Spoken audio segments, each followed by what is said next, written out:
All right, welcome to the stream. It's Tuesday, Tech Talk Tuesdays. Got Sean Day here with an interesting, I don't know, story to tell us about MQTT and Kubernetes. How are you doing today, Sean?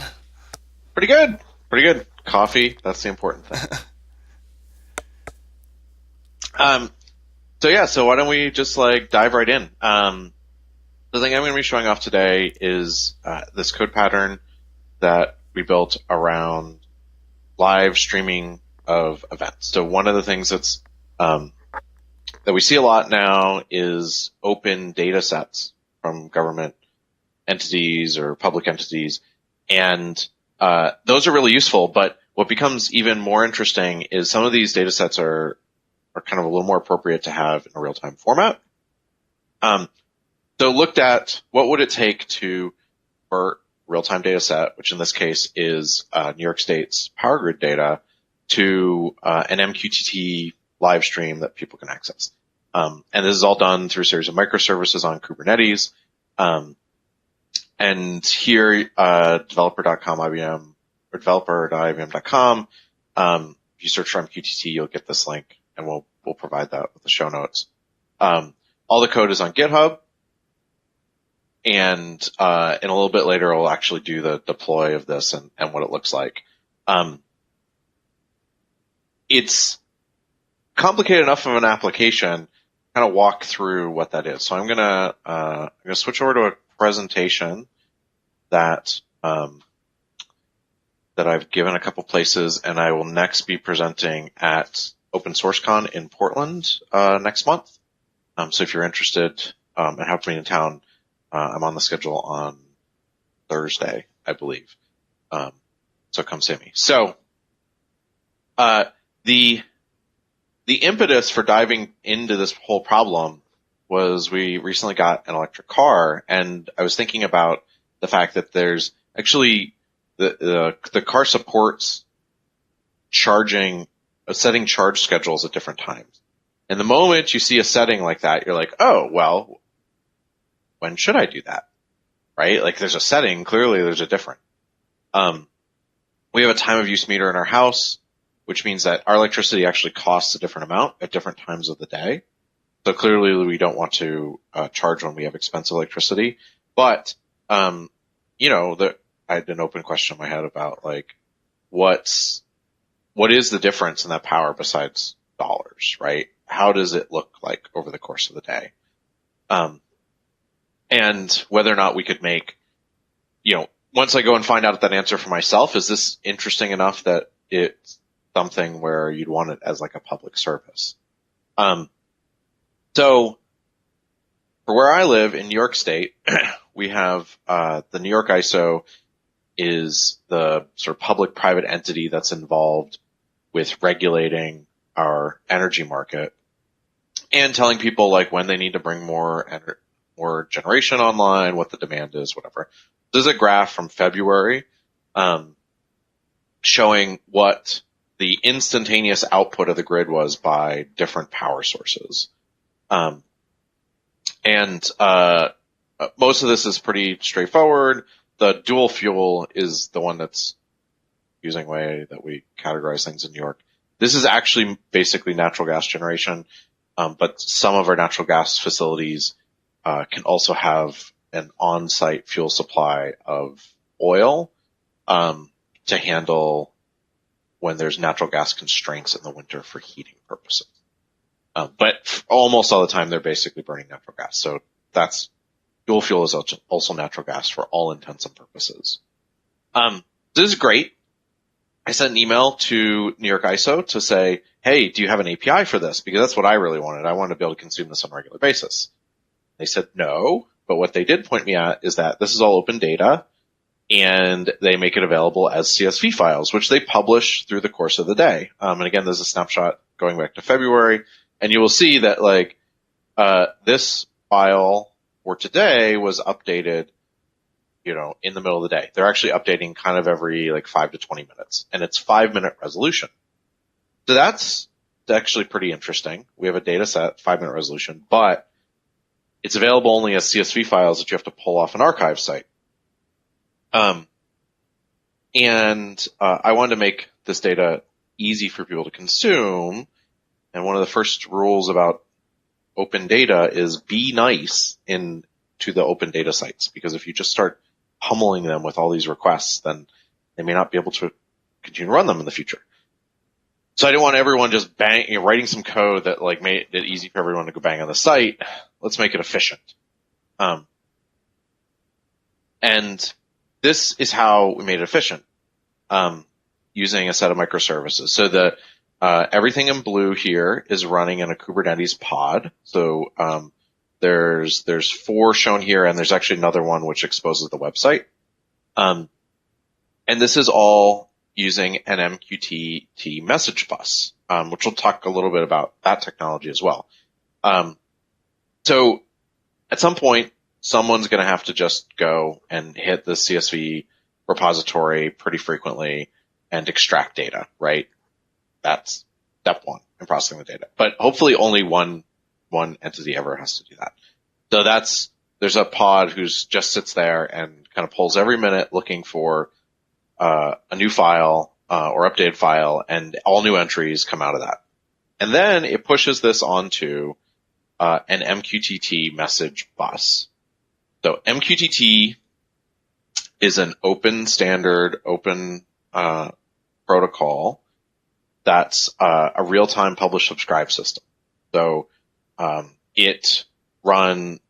the model is you publish things on a topic, like this is a topic, and then you publish some data associated with it.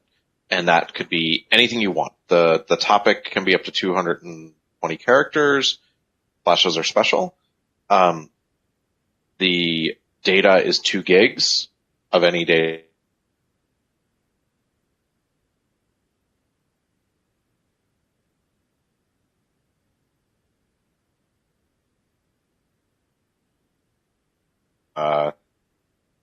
That's basically the entirety of the protocol. It's topic data. You publish, and then you have the ability to subscribe to a set of topics. Anyone can subscribe. And there's no metadata in here. So I'm carrying these really weird timestamps around because I care about the time associated with this data. There's no timestamps like built into the program. So this is a multi-stage process. We have one microservices service which publishes raw data in under this upstream topic. And then we have this archiving service, which is listening to all the upstream topics, and it's dumping that into an influx database so that can, we can build some interesting time series later. And, then it's also doing a computation, because the thing I started to care about is what's the, carbon intensity of the fuel, of the grid at any given point. So, you can compute that based on historical values to some degree of accuracy. And you get some value, which is, the units are in grams per kilowatt hour of carbon dioxide emitted, over the course of the day. And you can get that for a real-time assessment of every 5-minute interval. That gets published into a different topic where anyone can consume that. That value also gets stuck into the influx database for time series later. And then, we generate a convenience topic, which is kind of the last 24 hours of this value in a big JSON blob, because the website, which if you go to ny-power.org, you'll see the sort of pseudo production instance of this will show this website, and it will show this line graph. And this is updating in real time as we get data through this whole system. And it's updating only by the fact that it's subscribed to MQTT notifications. So this is kind of what the JavaScript looks like in the client. Do that in the web browser. It's pretty simple, where it subscribes on a host, port 80, just because it helps punch firewalls. It doesn't need to be any particular port. It's whatever you set it up as. And then subscribe to a bunch of topics. And then whenever topics go up, we go and do something with them, right? In some cases, just updating them. And this is a dynamic web page. that makes no active calls back to the server because after the first subscribe, so this MQTT client connection opens a WebSocket to our MQTT bus, and then it just sits passively listening. So that's kind of neat. We've got a dynamic website that is not actively pulling the server. It's just holding a socket open and getting data as it comes.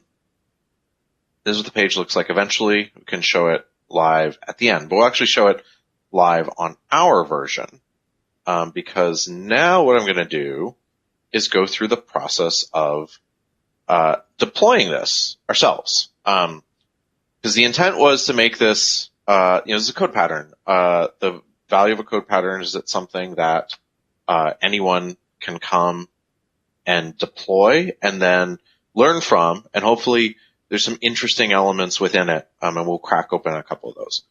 So let's start with, we're just going to do a get clone.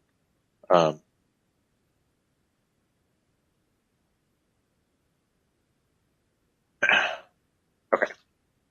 So we have, this is the upstream repository as it exists. This is a Kubernetes repository that's been, it uses Helm to do the deployment because it's complex enough that Helm makes this a lot.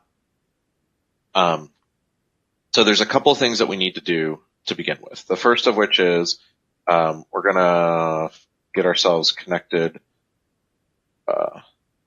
clusters.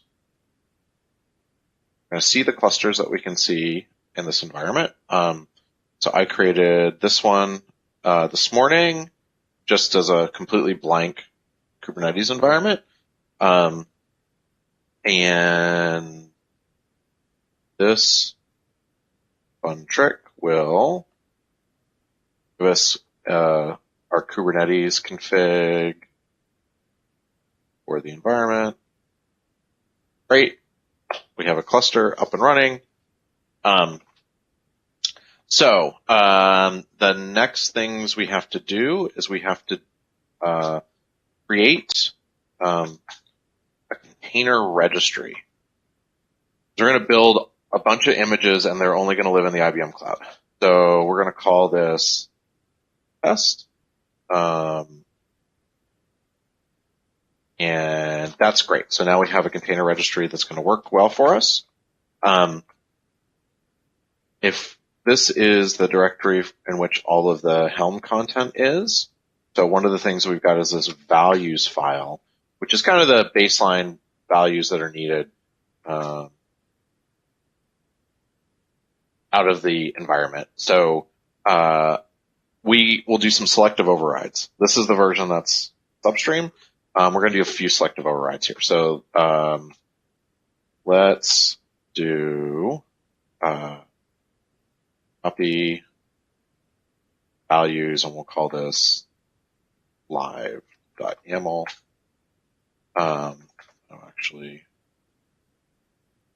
For this one, I'm going to cross the streams and jump back and forth between Emacs and VI depending on the use case. All right, so images are good. We're going to have to come up with a secret name here, so we're just going to call this, doesn't matter. It gets encoded. But it's not a very good secret to be sure. Like these storage classes, we don't want to change any of those. The image names we don't want to change. We want to keep the image versions in a separate file because that values file is under version control. And if we made changes to these images, we'd like to bump versions of them to redeploy without modifying a file that's under version control. That's just like bad juju. So this is good. We got to build 5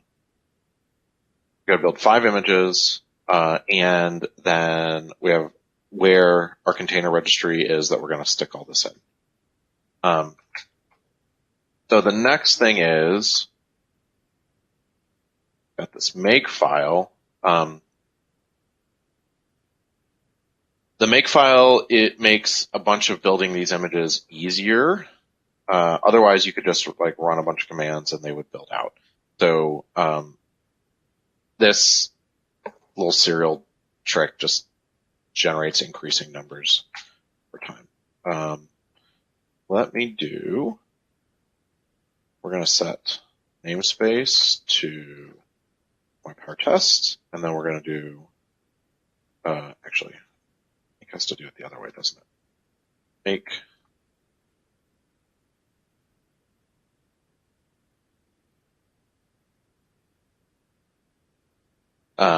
so building images takes a little bit of time because it's going in and having to pull some base images here. So this will take a few minutes.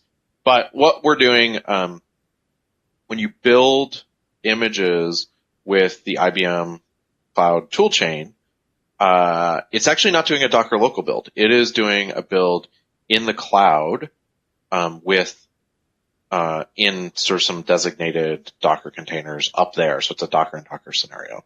That's convenient because you don't actually need functioning Docker in your environment. So away it goes. Apparently we're going to have Firebase 2. That's good to know. Make sure I know what all these images names are after this runs. And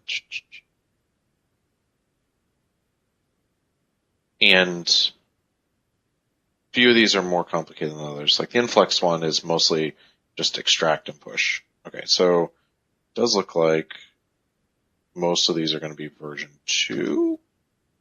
So we're going to want to change that.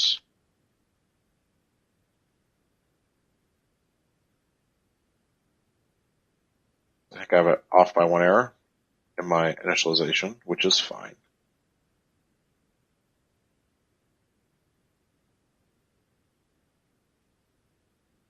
Okay. So the other things that we have to do is while the images are building, you need to initialize Helm. So Helm is a package management tool for Kubernetes, and what it does is it's got a piece of code that you run locally as a client, and a piece of code you have to install into your Kubernetes environment. So we're going to start with doing that. We are going to have to export our we have the right environment. Now we can install Helm on the environment, which is great.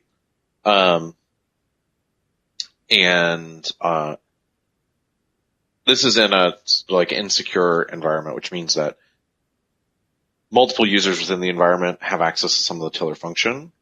That's things that already have access inside the cluster.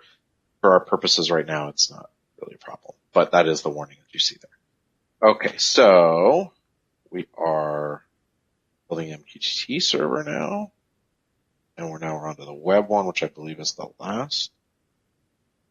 The images.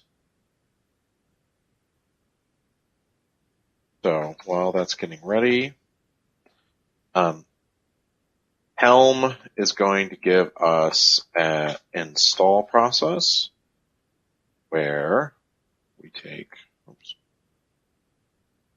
Helm install -h. So we're going to install. We're going to do a couple things. One of which is we're going to give it name. Otherwise, it picks a kind of funny name. And we're going to hand it an override file so that we end up with these values pointing at the right, like image registry and such. So the command we will end up running as soon as the images are all up there is helm install live at name. We'll call this the whole application live and then power. All of our images are built. We're going to do this. We're going to see what happens. Awesome. Right. There's one more thing that we need to specify. which is, right, IBM Cloud.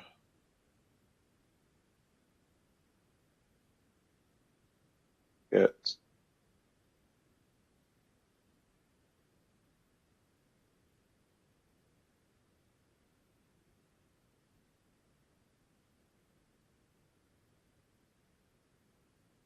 one of the things that we're going to be doing is an ingress controller.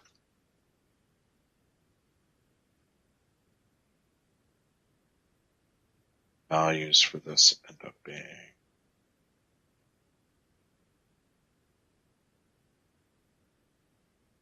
ingress hostname. So then the next thing is fix live. We're missing one value, which is what the host name ingress controller is going to be.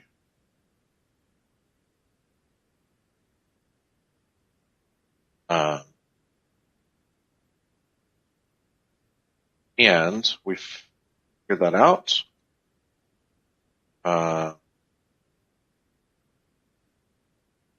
It was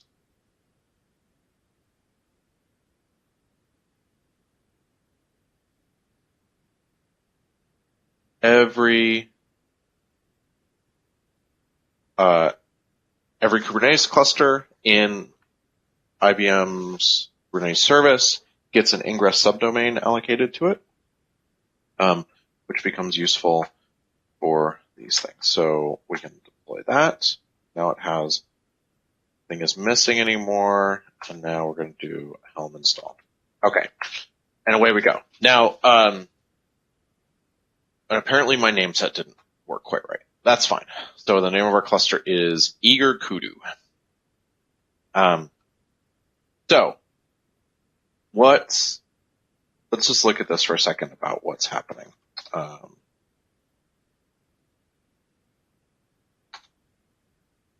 We've got,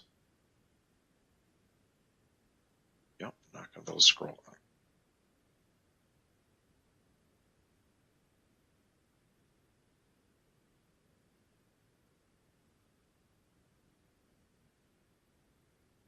Okay, so the things that are going on here is we're building a bunch of, there's 5 deployments. This involves a whole bunch of pods. The web is replicated, so there's 2 of them. The web container is hanging out in an init container state because it really can't do anything until this MQTT service is up. And both the MQTT service and the influx database need persistent storage because otherwise they can't really, they would not survive a reboot. And one thing to be very cognizant of if you're running things in Kubernetes is you're trying to, even for legacy type services, you're trying to make it rather resilient to like a pod crash or a node crash. And so you want to make sure that anything that you care about surviving a container crash or a node crash is in some externalized persistent storage. And so they both have NFS volumes for that. It takes a certain amount of time for those things to provision. They are also provisioning, if I do this fast enough, some of the services will pop up. There's a load balancer that's being provisioned that will talk to the MQTT service. And then there's an ingress controller talking to the web application. So the pump is up and running, and the pump up and running means that it's going to start pulling today's data and putting into the MQTT service once it's available. The MQTT service is up, so that's good. That's the trigger that the web pods needed to actually get started, so they get out of their net container phase. We've got our persistent volume claim up for the MQTT service, and influx is still provisioning. Our web bits are running. Influx is not yet. means the UI is going to look a little funny, but we could probably jump over there in a second. Just let that complete. And I mean, realize, right, you're provisioning persistent storage. That's something which is a whole other system that you got to carve out storage class. You get to pick what the storage class is. In our case, we found that the silver level was sufficient for these purposes of this application running reasonably well. It does look like the volume's bound, and so now it's just a monitor of that InfluxDB starting up. All right, let's see whether or not this is going to look quite right. So this is going to be our domain. I'm going to drop from this screen back to a web browser. Web browser.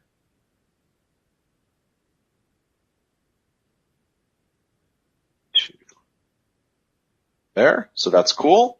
So what do we have? Right now we've got the raw data that's coming off of our environment, and that is being processed into this graph. That's just whatever the most recent raw is. And then based on that, we are able to compute our carbon intensity of the graph right now. And as that influx, once that influx database comes up, which it just did, now we got our first message about the archive data in the influx database, which right now we have one data point, right? So it's not a very interesting line graph. But as this whole environment stays up and running, this will accumulate data over time, and this line graph will continue to grow. And so if we look at the production instance of this, this is what you'll see. So this is one that this instance has been running more or less continuously since like March, I think was the last time the data source got reset. So it has data going back quite a long ways in the influx database, although we only care really about the last 24 hours or so. And you'll see, right, all this data looks the same, should look the same. It's pulling off the same backends for original data source, and it's doing the same computation. It's just that here we've got enough background data to make this work. And this is on a stable domain. It's always available to see what's out there. The other thing that's kind of neat is that you can go to the MQTT console, and this will show you what the MQTT bus looks like, about all the messages that we care about, and how they're being exposed. And if you had tools locally, you could connect directly to this. This is on a public IP that you can connect to. So that is the graph. I think now I'm going to drop the web. I'm going to go back to the terminal, and here's our terminal. User status, everything looks good. Then I will get, Mike on if he wants to come back on. We can talk a little bit and maybe dive into a couple of maybe one interesting cross section of what this code does. All right, yeah, I'm on. I'm gonna hop on, and my face is gonna block some of the code, so I might change where the video and stuff is depending on. Okay, yeah, no worries.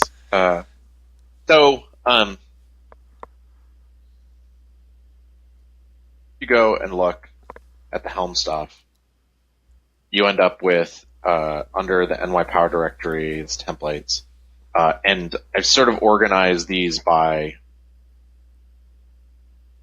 functional area. So each of these has like the complete service set. I think let's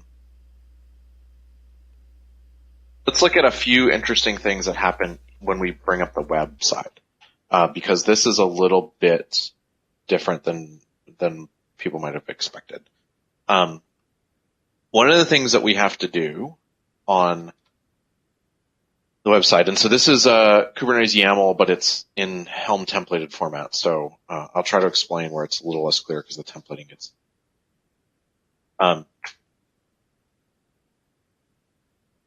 we need to pull the external IP address of the MQTT server and feed that into the web containers before they initialize. And the way that I chose to do that was to just push something in as a new secret that gets updated every time the environment gets rebounced.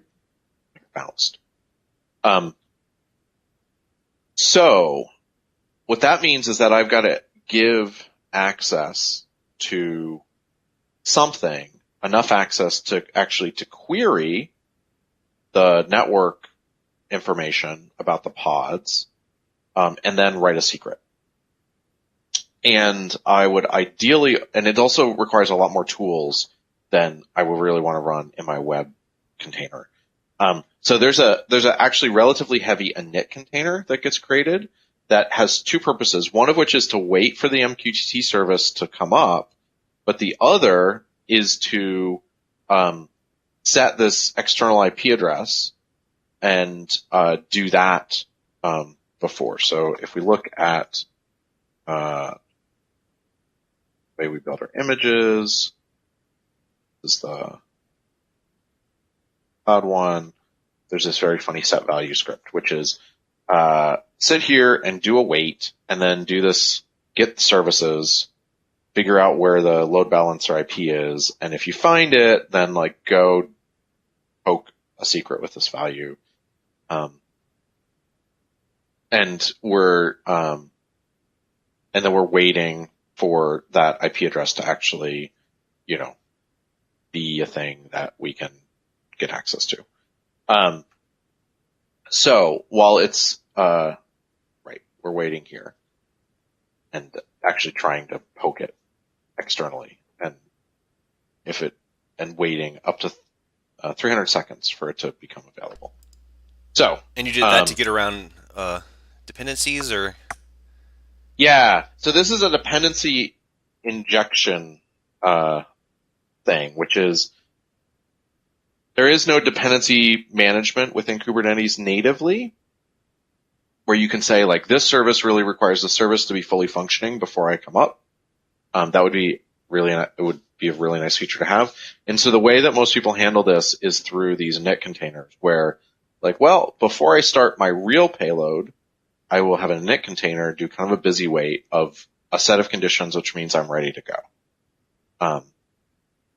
So that works reasonably well. If you don't do that, if you didn't do this wait, what would happen would be the web containers would come up, they would set the secret, they would try to connect, they would fail, and then they would error. And then Kubernetes, it's in a deployment, so it would wait, like 30 seconds and try again, and it would fail. And so it would wait like a minute this time and try again. It has an exponential back off on it. Eventually, everything would be fine, and those containers would start correctly. But the moment you get yourself into an exponential back off scenario, which is really good for system robustness, we know it's going to take, right? We saw that it took 2 to 3 minutes to provision that external storage. So we're going to be like 4 failures in there, which means we're going to be on a actually quite significant wait time, and it'll be idle. It will be waiting for something to be ready, like 5 to 8 minutes after it was ready, because we were deep into our exponential wait. So this prevents that from happening, where it's like, we'll just wait until we know exactly when we're ready and then let it go. The other thing, and we'll make this the last bit of this, is we don't want to give these permissions to everybody to write secrets and even go look at the service bits. So we use a service account and roles and role restrictions to limit that to just these pods have any of these permissions. The service account lets you create a limited user that you can adjust its permissions on. in order for it to work within the IBM cloud, you also have to hand the service account some default secrets that are created to let you talk to the IBM Cloud Registry, container registry. So these are the names of them. If you don't add those, you'll get these funny errors about it can't pull an image. And then we've got a role, which is I can do a get on services and I can do a create and delete on secrets. Can't read secrets. I had a question, Sean, real quick about about the permissions. Is that documented somewhere on the IBM side? Or? Yep. So this is just the only thing that's IBM specific is these image pull secrets. I'll see if I can find. I don't know that those are super easy to find. I've got some content around this in like a draft state to illuminate this part because that was the one thing that I had to ask some questions to find out. So we may see a blog or something soon, kind of about this. Yes. Awesome. It's on my list. I've got it about half written. Okay, cool. And then, and so the roles, these are just like resources. This is relatively safe given that you can't read the secrets with this ID. And then role binding lets you say this service account has this role and so thus gets these permissions. The roles and role bindings work for both service accounts as well as you can restrict access to secrets actually with these so that not everyone in your environment can see secrets could see all the secrets, which is useful. So yeah, so that's basically it, right? That's Ingress Controller. We're using the built-in one. The other side's QTC is using a load balancer, which is a little bit different. And that's you have external access to everything. So I don't know. You got any other questions, Mike? I don't have any. I didn't see any in chat yet or anything like that. I posted the code pattern and I posted information in chat for everybody too, so they can get the link to it and they can check it out. Great. Transition back to our talk. So with that, I would say thanks everyone for poking today, and this will get archived, so will be a useful thing to have along with the code pattern. So go check that out as well. Definitely. Thanks for joining. I'll say check them out. What day is it? July. What day are you live at OSCON? I am. Or I'm gonna look at a calendar. Schedule. I believe it's July 19th at Open Source Con in Portland, Oregon. If you look on the schedule, you can find me there. But that will go through more of the MQTT technology and then demonstrating two applications using it. One is a traditional IoT using the Home Assistant open source project, and then one is the standby power, which is not a traditional like Internet of Things application, which is usually where MQTT is used, but shows how you can use it in a broader context. Awesome.